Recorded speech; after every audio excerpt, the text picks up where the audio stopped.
So the Beelink SEi13 Pro looks like a powerhouse on paper, packing a 14-core Intel i9 in a compact mini PC that barely makes a sound. Sounds like the perfect deal, right? Wrong. In this video, we put this mini PC to the test. Real-world Windows tasks, gaming, emulation with Batocera Linux, and even some benchmarks. And while some reviewers are calling this a sleeper hit, I'm here to tell you the truth. The SEi13 falls flat where it matters the most: performance. Let us show you why this mini PC isn't what you think it is, and also some decent alternatives.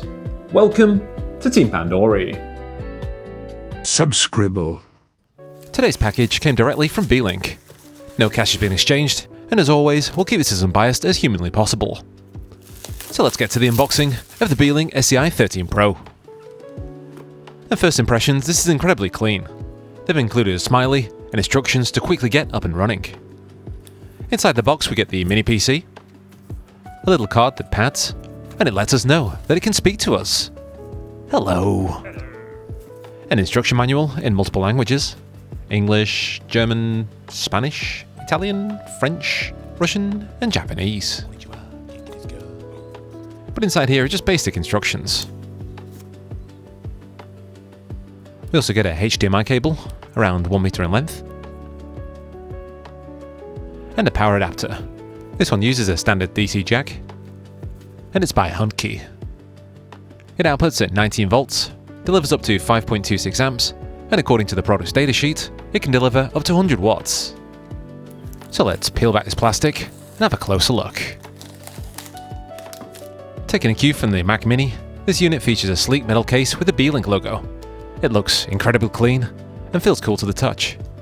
Moving around to the front, we have 4 holes here. These are for the microphone array. Underneath that we have the power switch,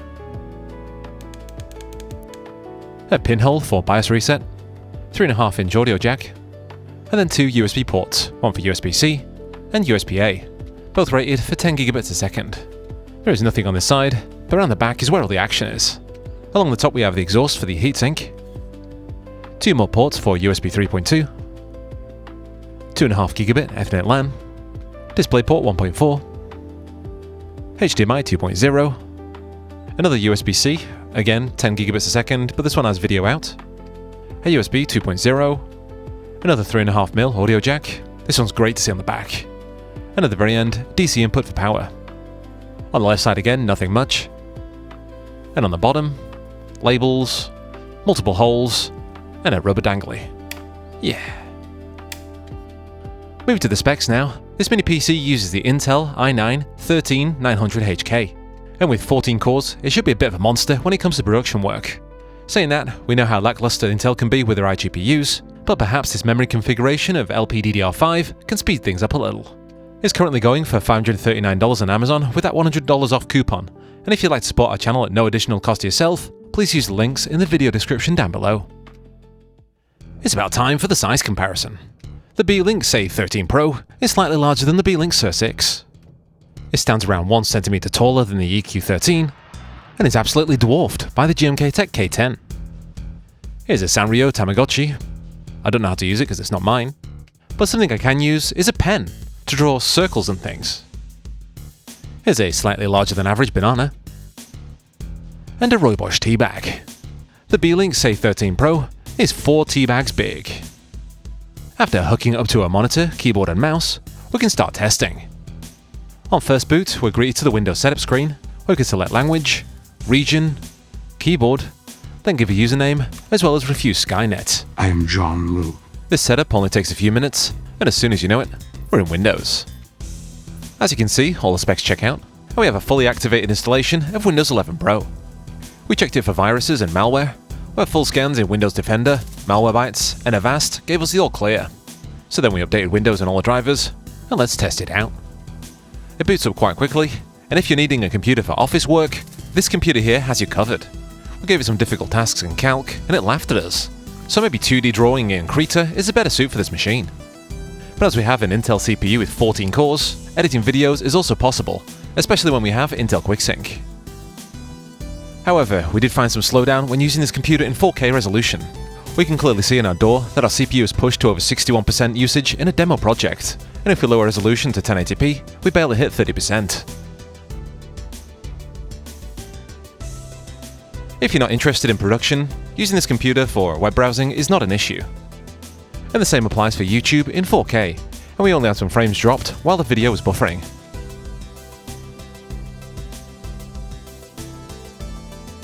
As for unique features, this mini PC has speakers inbuilt, and they sound a bit like this.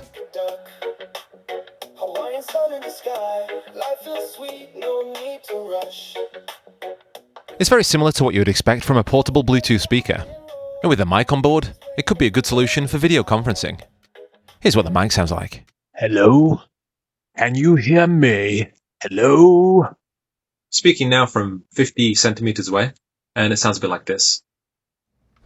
Let's check out some benchmarks. We've got some fairly decent speeds from our storage, not the fastest, but definitely in PCIe 4 territory. Here are the Geekbench scores, and while the single core feels about correct, their multi-core, OpenCL, and Vulkan fall short from what is expected from this chipset, and it even pales when compared against last generation's 12900H. The low performance of the SEi13 Pro could be due to the memory, as Geekbench is much more sensitive in regards to memory than that of Cinebench, where we can see almost similar performance to the GMK Tech K10, where that has 2 sticks of DDR5, rather than the energy-efficient LP DDR5 that is soldered to the main board. TimeSpy again repeats the poor performance, and if you want to see more from 3D Mark, here you go.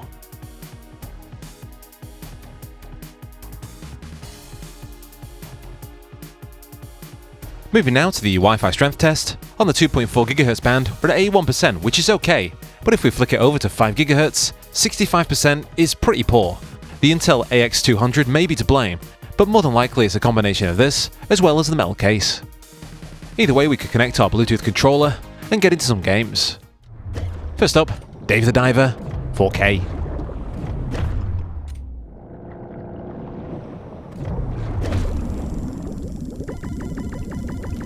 As you can see, we're getting a pretty consistent 60 FPS, but if we move it to Rocket League at 1080p high, the cracks begin to show.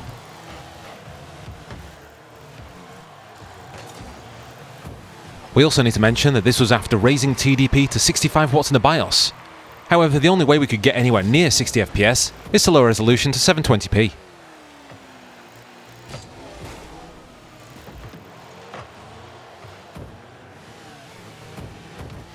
Here's CS2, 720p low.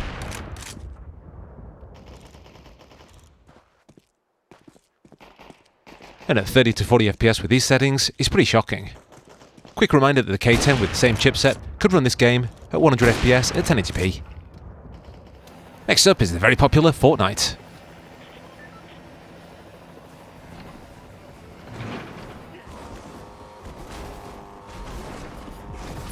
While we could lower graphics settings to help performance, it's pretty clear that this machine was not built with gaming in mind, or perhaps something was overlooked during Beelink's testing or design phase. Taking a look at the BIOS now, it's stacked full of options to play with. We can alter CPU performance, and as mentioned, for the game's testing we raised the power limit to 65 watts for that little extra. We get full control over the fan settings with options to set temperature limits with curves. Secure boot is available for games like Valorant, and if you want to boot into your favourite Linux distro, we can change boot order. So this one's Batocera Linux 41, our favourite front end for emulation. Boots up fine, and we can easily pair up our Bluetooth controller and connect to the Wi-Fi. Now we can play our favourite emulator games from the past, such as Neo Geo,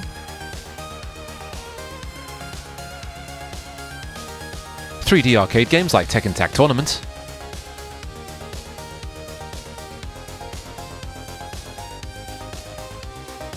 Daytona USA 2 on the Sega Model 3,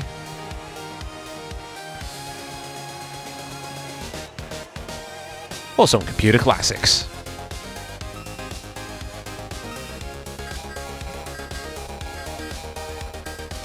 Commodore Amiga,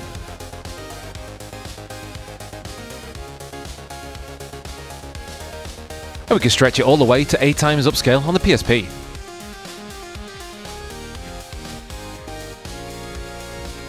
But saying that, we do get a little slowdown with effects in Wipeout Pulse, where tuning down to a conservative 4 times upscale gives us full speed.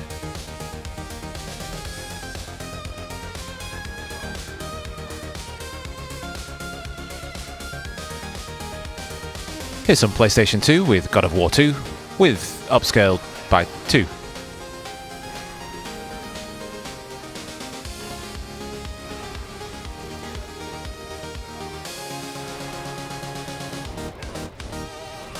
And we'll also be able to play some Wii-U.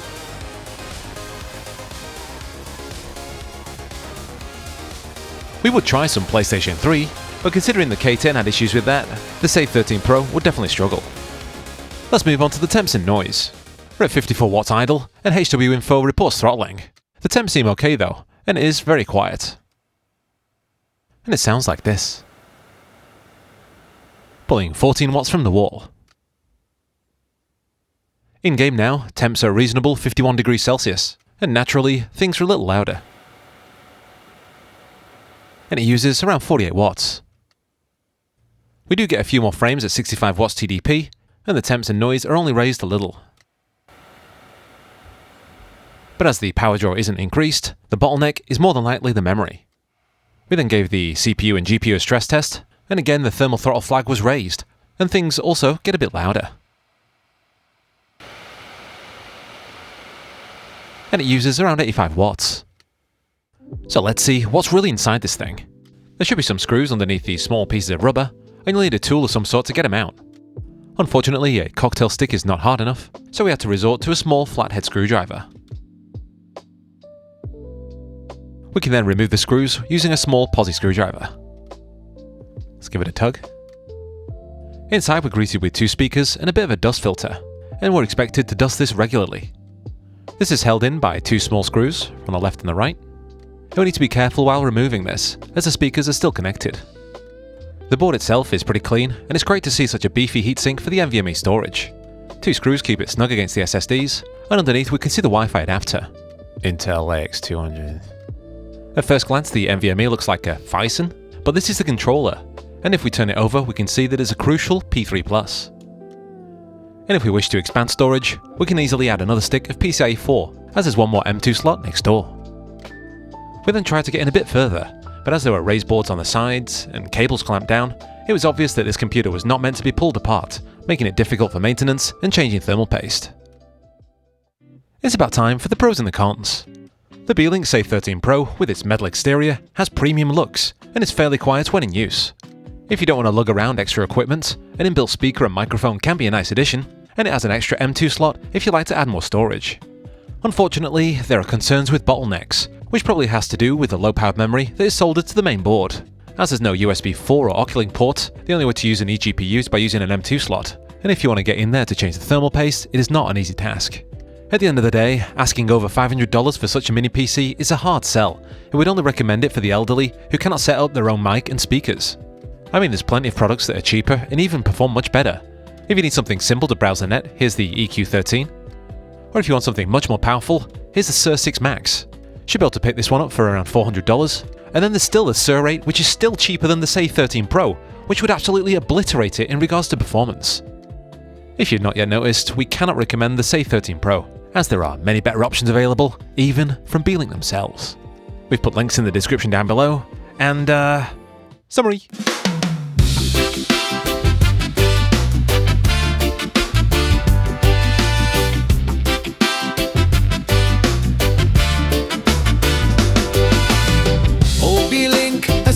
Metallic block, silver colored and as hard as my huge rock.